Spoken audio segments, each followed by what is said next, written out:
Et bonjour. Bonjour. C'est le docteur. Il se voyait chirurgien en ville à réparer des cœurs et des poumons. Alors j'écoute le cœur. Il est depuis 6 ans généraliste à la campagne. J'y pense vraiment plus. Je suis tellement bien là où je suis que je me pose pas la question en fait.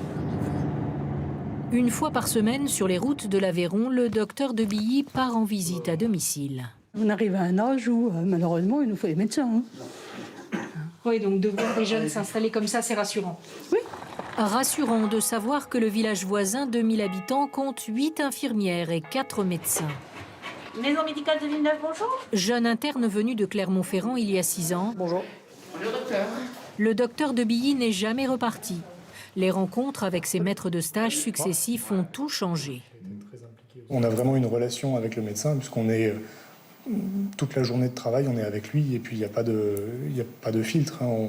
On comprend ce que fait le médecin en même temps qu'il fait sa consultation. On peut en discuter après. Si ça ne s'était pas si bien passé, je me serais sans doute pas installé ici.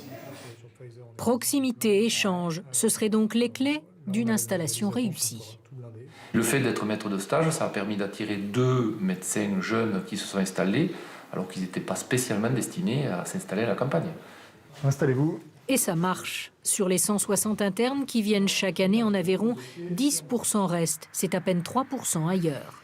Et c'est ici que tout a commencé il y a 10 ans. À Rodez, un travail en commun entre département, médecins, sécurité sociale. On a fait un petit volume. Tout le protocole administratif, ça peut quand même vraiment faire peur.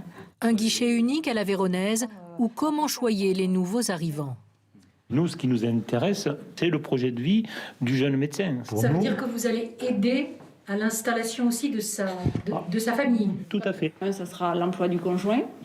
L'autre, ça sera la scolarisation de son enfant. Chaque fois, on a dû s'adapter, faire marcher notre réseau. Je pense que c'est nettement plus efficace que toutes les aides financières qu'on pourrait leur verser. Résultat, en Aveyron, pour les 3 ans qui viennent, on compte 40 projets d'installation de jeunes médecins pour 15 départs, pour le moment programmés.